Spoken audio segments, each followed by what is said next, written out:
ടീച്ചറമ്മയിലേക്ക് എല്ലാവർക്കും സ്വാഗതം. ഇന്ന് ഞാനിവിടെ റാഗി എല്ലാവർക്കും അറിയാം, കഞ്ഞിപ്പുല്ല് പഞ്ഞപ്പുല്ല് എന്നൊക്കെ പറയുന്ന റാഗി വെച്ച് ഒരു നല്ല നൂൽപുട്ടാണ് ഉണ്ടാക്കുന്നത്. ഇടിയപ്പം ശ്രീകുട്ടൻ പരീക്ഷിച്ചുകൊണ്ടിരിക്കുകയാണ്. ഏറ്റവും ടേസ്റ്റിയാണെന്നൊക്കെയാണ് ആൾ പറയുന്നത് കേട്ടോ. ഈ ഹോൾ ഗ്രെയിൻ തന്നെയാണ് ഞാൻ എടുത്തിട്ടുള്ളത്. അതായത് അങ്ങനെ ആണ് എപ്പോഴും എടുക്കാറ്. പുല്ല് അങ്ങനെ തന്നെ എടുക്കുകയാണ് ഞാൻ പതിവ്. കാരണം കുഞ്ഞുനാളിൽ കുട്ടികൾക്ക് കുറുക്കുണ്ടാക്കാൻ വാങ്ങിച്ചു തുടങ്ങി പിന്നെ എങ്ങനെയാണ് എടുക്കുക, വിശ്വാസമില്ല പൊടിയൊന്നും വാങ്ങിക്കാൻ. അപ്പോൾ ഇത് ഒരു ദിവസം മുന്നേ വെള്ളത്തിലിട്ടതാണ്. അത് മിക്സിയുടെ ജാറിലിട്ടിട്ട് നന്നായിട്ട് അരച്ച് കുറച്ച് 2 സ്പൂൺ ചോറും കൂടെ ഞാൻ ചേർത്തിരുന്നു. നന്നായിട്ട് അരച്ചെടുക്കണം. ഈ റാഗി ഹീമോഗ്ലോബിൻ്റെ കൗണ്ട് കുറഞ്ഞവർക്കും അതുപോലെ തന്നെ ഒരുപാട് വൈറ്റമിൻസൊക്കെ ഉള്ള ഒന്നാണ് കേട്ടോ. ഇയും സിയും ഒക്കെ ഉണ്ട്. കാരണം അതുകൊണ്ട് തന്നെ സ്കിന്നിനും ഹെയറിനൊക്കെ നല്ലതാണ് ഈ റാഗി. ആഴ്ചയിൽ 3 ദിവസമെങ്കിലും അത് കൊടുക്കാൻ നിങ്ങൾ ശ്രമിക്കുക കുട്ടികൾക്ക്. നന്നായിട്ട് അരച്ചിട്ട് അതൊരു പാത്രത്തിലോട്ട് ഒഴിച്ച് അതിൽ പാകത്തിന് അരിപ്പൊടി, നിങ്ങൾക്ക് ആവശ്യം, നിങ്ങൾ വീടുകളിൽ എത്രയാണ് ഉപയോഗിക്കുന്നതെങ്കിൽ അതുപോലെ എത്ര ആളുണ്ടെങ്കിൽ അതിനനുസരിച്ചാണല്ലോ നമ്മൾ എടുക്കുക. തിളച്ച വെള്ളം കൊണ്ട് കുഴക്കേണ്ട കാര്യമില്ല അത്. എങ്കിലും തിളച്ച വെള്ളം കൊണ്ട് കുഴക്കുകയാണെങ്കിൽ ഒന്നും കൂടെ മാർദ്ദവം കിട്ടും. ഞാനിത് ഉണ്ടാക്കിയപ്പോൾ നല്ല സോഫ്റ്റ് തന്നെയായിരുന്നു. കുറച്ച് ഉപ്പും കുറച്ച് വെളിച്ചെണ്ണയും കൂടെ ഒഴിച്ച് നന്നായിട്ട് കുഴച്ച്, ആവശ്യത്തിന് വെള്ളവും കൂടെ ഒഴിക്കേണ്ടി വന്നു കേട്ടോ എനിക്ക്. നന്നായിട്ട് കുഴച്ചത് ഉപയോഗിക്കണം. ഈ വളരുന്ന പ്രായത്തിൽ ചില കുട്ടികൾക്ക് സ്കൂളിൽ വർക്ക് ചെയ്യുന്നത് കൊണ്ട് നമുക്കറിയാം 18, 12 അതുപോലെ 10, 8 വയസ്സൊക്കെ ഉള്ള കുട്ടികൾ ഇടയ്ക്കിടയ്ക്ക് കാലുവേദന എന്ന് പറഞ്ഞ് കരയാറുണ്ട്. അങ്ങനെയുള്ള കുട്ടികൾക്ക് മിക്കവാറും അത് പൊട്ടാസ്യത്തിൻ്റെ കുറവുകൊണ്ടും ഹീമോഗ്ലോബിൻ്റെ കുറവുകൊണ്ടൊക്കെ ആയിരിക്കും.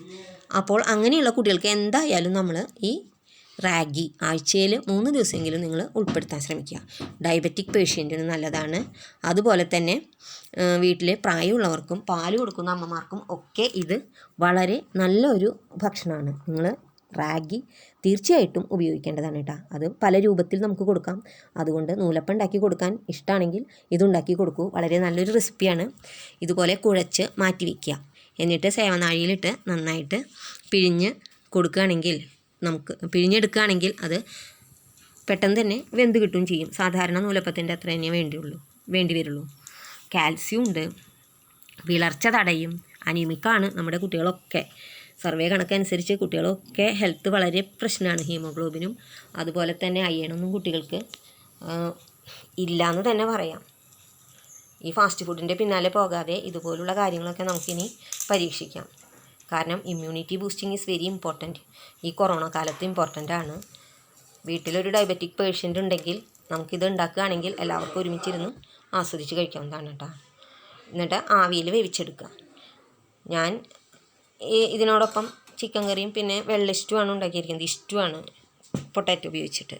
നിങ്ങൾക്ക് കടലയോ പയറോ എന്താ ഇഷ്ടമുള്ള കറി അത് ഉപയോഗിക്കാം. കണ്ടോ, വളരെ ടേസ്റ്റിയായ സോഫ്റ്റായ ഒരു നൂലപ്പം. ഷുഗർകാർക്ക് നല്ലതാണ്, വളരെ നല്ലതാണ് ഷുഗർ ഉള്ളവർക്ക് കഴിക്കാൻ.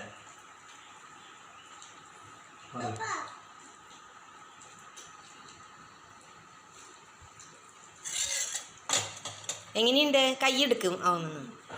എങ്ങനെയുണ്ട്? നല്ല ടേസ്റ്റി ഫുഡാണ്. രാവിലത്തെ ഭക്ഷണത്തിന് നല്ലതാണ്. ഷുഗർ ഉള്ളവർക്കും നന്നായി കഴിക്കാം. Thank you so much. Comment ചെയ്യണേ. ഇഷ്ടപ്പെട്ടെങ്കിൽ കമൻറ്റ് ചെയ്യണം.